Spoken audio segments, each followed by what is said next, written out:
Good morning everyone. मैं Shrimati Ritu Arora class 12th की नागरिक शास्त्र की क्लास में आप सभी का स्वागत करती हूँ बच्चों।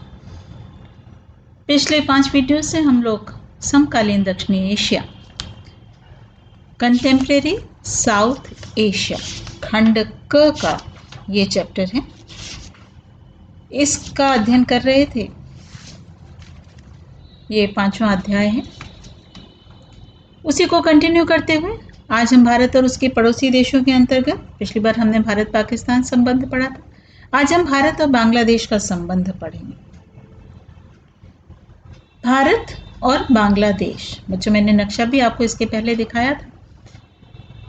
जहां भारत में पश्चिमी बंगाल है, उसी के जस्ट बगल में बांग्लादेश एक छोटा सा देश है जो भारत की सीमा के अंदर आता है। एक तरफ बांग्लादेश पश्चिमी बंगाल है, दूसरी तरफ असम, मेघालय आदि 7 सिस्टर्स वाले 7 राज्य पाए जाते हैं। तो आज हम इसी बांग्लादेश के बारे में अध्ययन करेंगे। और ये हम लोग इसके पहले भी मैं आपको बता चुकी हूँ कि ये 1971 में जब भारत पाकिस्तान का युद्ध हुआ था, तब ये देश स्वतंत्र हुआ था। भारत, उसके पहले तक बांग्लादेश जो है वो पाकिस्तान का अंग था और इसे पूर्वी पाकिस्तान के नाम से जाना जाता था। 1971 में स्वतंत्र हुआ और ये बांग्लादेश के रूप में सामने आया। इसके पहले बांग्लादेश नहीं था बच्चों, इसके पहले ये पूर्वी पाकिस्तान था। 1971 में स्वतंत्र होकर के इसका नया स्वरूप सामने आया, नया नाम रखा गया और रखा गया बांग्लादेश। भारत व बांग्लादेश के मध्य संबंध भी अन्य दक्षिण एशियाई देशों की भांति सभ्यता, संस्कृति, सामाजिक एवं आर्थिक विषयों के साथ घनिष्ठ रूप से जुड़े हुए।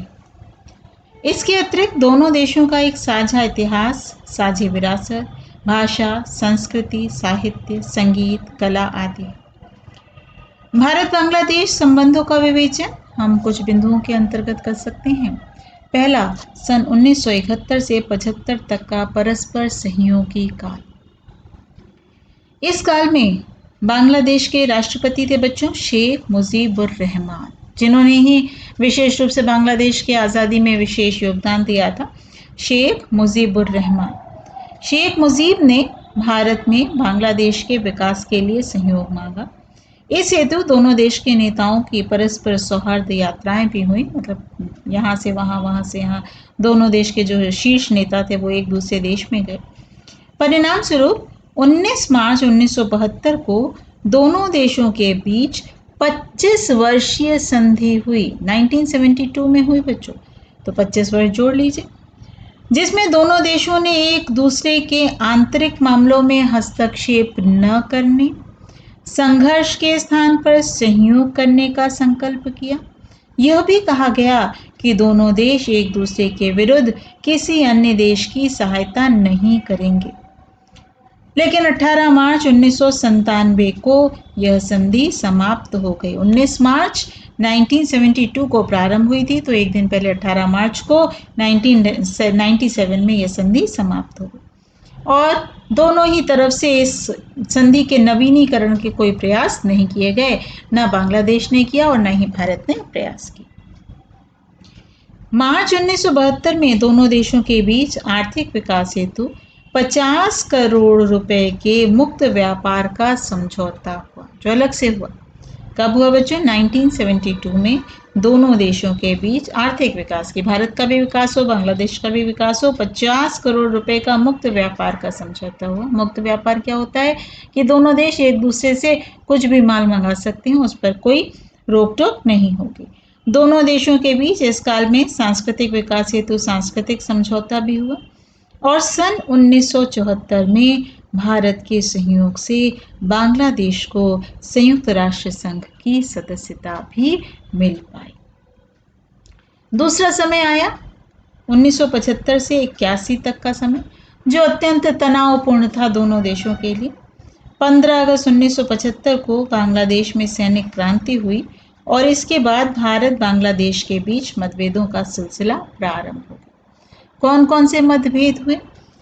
1977 में दोनों देशों के बीच गंगा जल विवाद उभरा। आपको अगर बच्चों नक्शा भारत का याद है, तो भारत से जो गंगा नदी, गंगा और उसकी जितनी भी सहायक नदियां हैं, वो जाकर के कहाँ मिलती हैं बच्चों?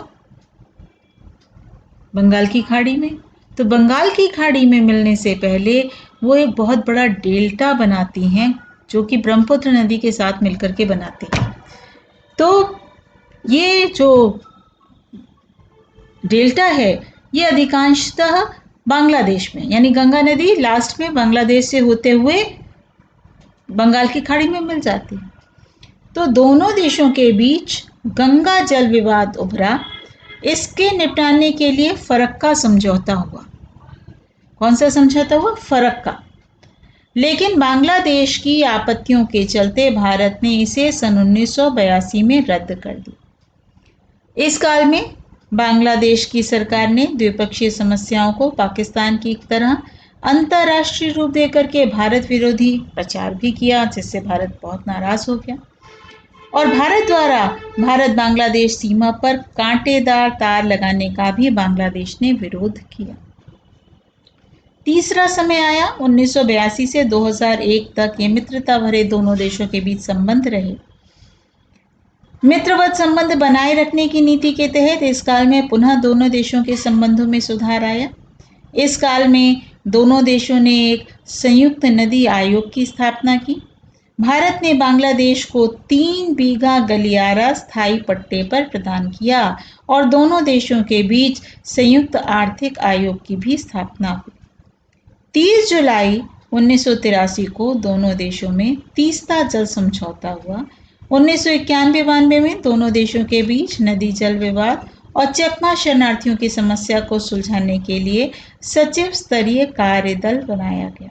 ये मैं भी आपको आगे समझाती हूँ। 12 दिसंबर 1996 को गंगा नदी के जल के बंटवारे को लेकर के एक संधि संपन्न हुई और वर्ष 2001 में दोनों देशों के बीच यात्री रेलगाड़ी सेवा प्रारंभ करने के लिए भी समझौते पर हस्ताक्षर हुए। तो तीसरा जो समय काल था वो मित्रता भरा रहा। फिर चौथा समय आया सन 2001 से 2007 तक का समय, जो कि उतार चढ़ाव भरा समय था। भारत द्वारा पड़ोसी देशों के साथ सन 2001 से 2007 तक जो संबंध थे वो बड़े उतार चढ़ाव भरे रहे। भारत बांग्लादेश के बीच इस काल में बांग्लादेशी शरणार्थी के मुद्दे पर दोनों देशों के बीच मतभेद पैदा हो गए, क्योंकि औसतन 1000 बांग्लादेशी नागरिक प्रतिदिन भारत में घुसपैठ कर रहे थे, जिसका नुकसान किसको था? भारत को था, क्योंकि भारत की जनसंख्या वैसे ही ज़्यादा थी और ज़्यादा लोग भारत में आते जा रहे थे। इस काल में बांग्लादेश में 195 से अधिक आतंकवादी प्रशिक्षण शिविर जारी रहे। बांग्लादेश राइफल्स का क्षेत्रीय मुख्यालय चटगांव और बांग्लादेश सेना की 103 और 105 पैदल ब्रिगेड की रंगावती और खखराचारी कार्यालय आतंकवादी संगठनों को शिविर संचालित करने के लिए सक्रिय सहयोग दे रहे थे। भारतीय खुफिया एजेंसियों का भी मानना था कि भारी मात्रा में छोटे हथियार बांग्लादेश के जरिए भारत के आतंकवादी गुटों के हाथ लग रहे हैं। इस प्रकार शरणार्थियों की समस्या तथा भारत में आतंकवादी गतिविधियों को संचालित करने में बांग्लादेशी सेना के सहयोग से दोनों देशों के संबंधों में तनाव की स्थिति उपस्थित हुई। वर्तमान में भारत बांग्लादेश संबंधों में व्यापक सुधार आया। 1 जनवरी 2010 को बांग्लादेश की प्रधानमंत्री ने भारत यात्रा के दौरान 5 महत्वपूर्ण मुद्दों पर समझौते किए। पहला क्या था? आपराधिक मामलों में वैधानिक सहयोग व सहायता प्रदान करना। दूसरा, अगर एक देश का सजा यातना कोई मुजरिम है, अपराधी है, तो उसे दूसरे देश को सौंप देना जिस देश का है। तीसरा, आतंकवाद के विरुद्ध मिलकर संघर्ष करना। दोनों ही देश आतंकवाद के विरुद्ध आवाज उठाएंगे और आतंकवाद को बढ़ावा नहीं देंगे। संगठित अपराधों व नशीली दवाओं के व्यापार पर प्रतिबंध लगाना, ताकि नशा मुक्त देश विकसित किया जा सके। विद्युत क्षेत्र में सहयोग बढ़ाना और सांस्कृतिक आदान प्रदान को बढ़ावा देना। इस प्रकार वर्तमान समय में दोनों देशों के संबंध में काफी सुधार आया है। बांग्लादेश भारत के लुक ईस्ट और एक्ट ईस्ट नीति का हिस्सा जो 2014 में आई थी बच्चों। लुक ईस्ट और एक्ट ईस्ट कब आई? 2014 में। लुक मतलब होता है देखना, ईस्ट मतलब होता है पूर्व दिशा की ओर, एक्ट मतलब होता है करना, वो भी ईस्ट की तरह। यानी जो हमारे ईस्ट में, हमारे पूर्व में जो देश हैं उनको देखें कि वो कैसे विकास कर रहे हैं और उनकी तरह अपने देश में विकास करने का कार्य करें। Look east, act east. Look east and act east ये 2014 में आई। यानी अपने पूर्व के देशों को देखें कि वो किस प्रकार विकास के कार्यों में आगे बढ़ रहे हैं, उनकी तरह हम भी अपने देश में विकास की क्रियाओं को करें। इस नीति में म्यांमार के जरिए दक्षिणी पूर्वी एशिया के से संपर्क साधने की बात है। आपदा प्रबंधन और पर्यावरण के मसले पर दोनों देशों में निरंतर सहयोग किया। सन 2015 में दोनों ने कुछ परिक्षेत्रों में का आदान प्रदान भी किया। इस बात के भी प्रयास किए जा रहे हैं कि साझे खतरों को पहचान कर तथा एक दूसरे की जरूरतों के प्रति ज़्यादा संवेदनशील बता करके सहयोग के दायरे को बढ़ाया जाए। अब है दोनों देशों के बीच तनाव के मुद्दे। कौन कौन से मुद्दे दोनों देशों में तनाव उत्पन्न कर रहे हैं? पहला, दो पक्षों से हम देख सकते हैं, एक भारत के संदर्भ में, एक हम बांग्लादेश के संदर्भ। जब हम भारत के संदर्भ में बात करते हैं कि भारत सरकार किन कारणों से बांग्लादेश से नाराज है, तो सबसे पहला कारण है भारत में अवैध प्रवास। यानी बांग्लादेशी, बहुत सारे बांग्लादेशी भारत में घुसपैठ कर रहे हैं और शरण में आ जा रहे हैं, जिसके कारण भारत की जनसंख्या पर बहुत अधिक प्रभाव पड़ रहा है, भारत पर उसका व्यय बढ़ रहा है। लेकिन ढाका जो बांग्लादेश की राजधानी है, उसके द्वारा उसका खंडन किया जा रहा है कि ऐसा बांग्लादेशी नहीं कर रहे हैं। इस बात से भारत बहुत अधिक नाराज है।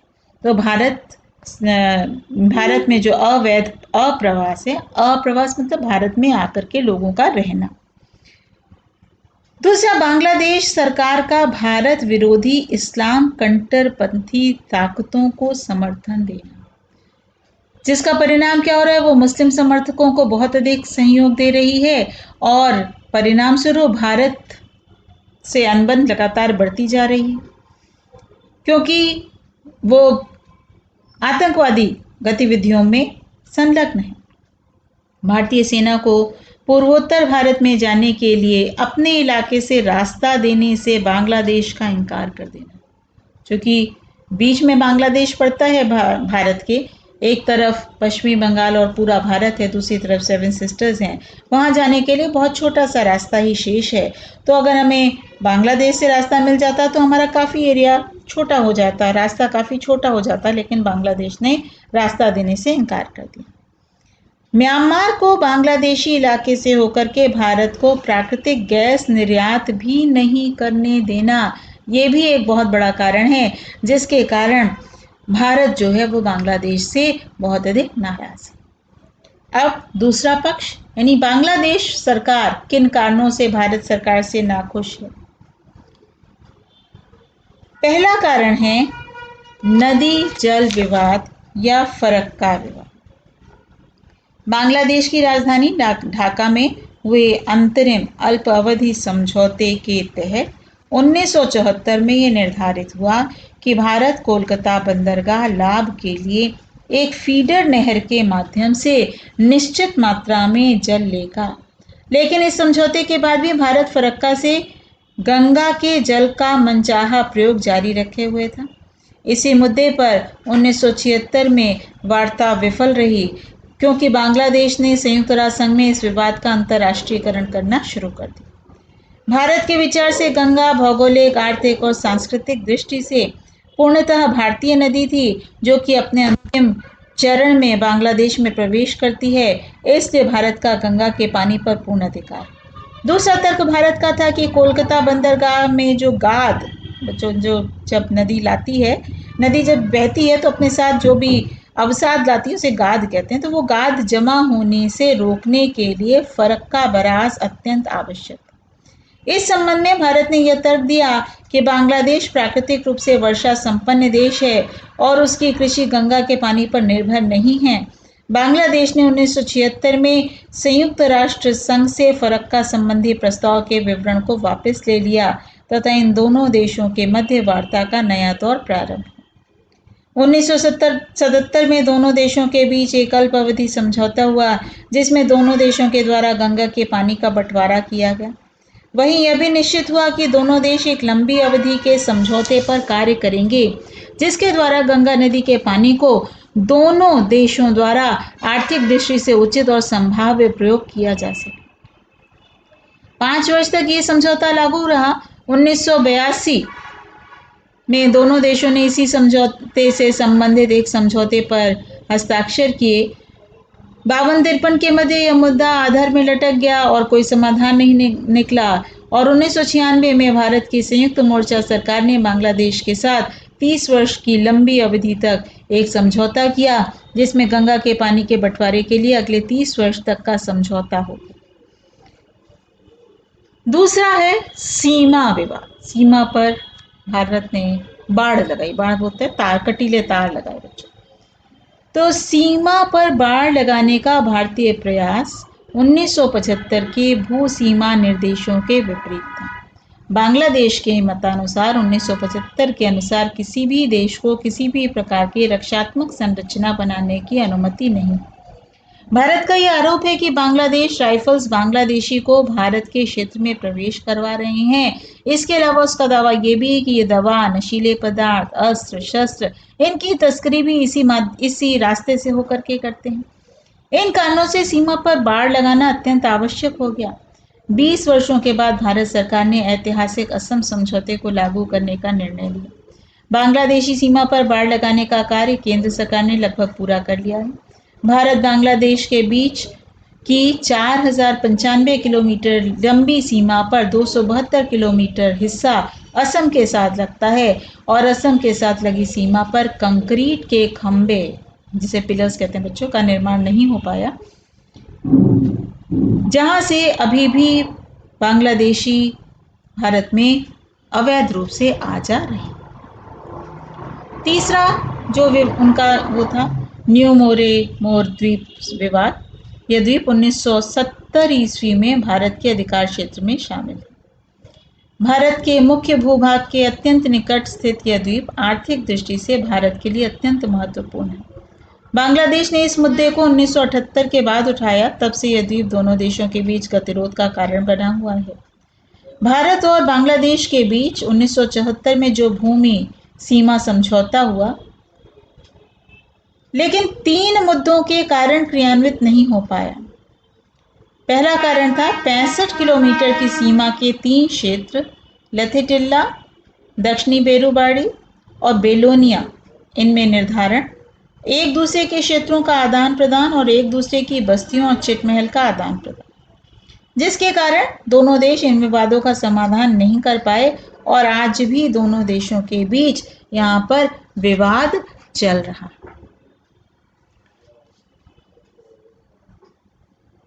बांग्लादेश का आरोप है कि व्यापार में भारत ने नाइंसाफी की है। भारत से बांग्लादेश जितना माल आयात करता है उतना माल निर्यात नहीं कर पाता। उसके निर्यात में होने वाली आय काफ़ी कम है, इसलिए बांग्लादेश व्यापार में नाइंसाफी की शिकायत भी करता रहा। लेकिन भारत और बांग्लादेश के बीच परस्पर हित और सहयोग के प्रयास किए जा रहे हैं। पिछले 10 वर्षों के दौरान दोनों देशों के बीच आर्थिक संबंध ज़्यादा बेहतर हुए। आपदा प्रबंधन और पर्यावरण के मसले पर भी दोनों देशों में निरंतर सहयोग हुआ है।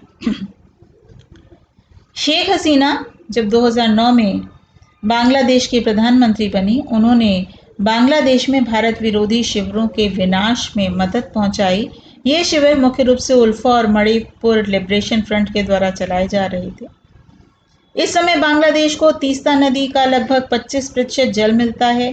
बांग्लादेश इस नदी का 50% जल चाहता है। पश्चिमी बंगाल सरकार को इस पर एतराज़ है क्योंकि गर्मियों में उससे उस राज्य के 6 जिले सूखे की चपेट में आ जाएंगे। पिछले लगभग 20 वर्षों के दौरान दोनों देशों के बीच व्यापार में बहुत अधिक बढ़ोतरी हुई। 1996 में भारत ने बांग्लादेश से आने वाली 13 मुख्य वस्तुओं को आयात शुल्क से मुक्त कर दिया और बाढ़ और तूफान में होने वाले विनाश की स्थिति में दोनों देश हमेशा एक दूसरे का सहयोग करते चले आ रहे। तो ये तो था बच्चों भारत और बांग्लादेश। कल से समझ में आ गया होगा, बहुत ही आसान है कि भारत और बांग्लादेश के बीच संबंध कैसे थे। इससे संबंधित महत्वपूर्ण प्रश्न, कौन सा देश भारत की पूरब चलो नीति का हिस्सा है? दूसरा, वर्तमान में भारत बांग्लादेश संबंध पर प्रकाश डालिए। तीसरा, दोनों देशों के बीच तनाव के क्या मुद्दे हैं? और फर्क का विवाद स्पष्ट कीजिए। ये मैंने आपको अपने लेक्चर में समझाया है बच्चों, कहीं लिखा नहीं है, तो उसको सुन करके आप अपनी लैंग्वेज में लिखने का प्रयास करेंगे तो आपको ज़्यादा समझ में आएगा। आज के लिए इतना ही बच्चों। हम लोग नेक्स्ट वीडियो में भारत और नेपाल के संबंधों पर चर्चा करेंगे, जो कि दक्षिणी एशिया ही है। तो दक्षिण एशिया के देशों में नेक्स्ट हम नेपाल के बारे में इस पर अध्ययन करेंगे। आज के लिए इतना ही बच्चों। Thank you.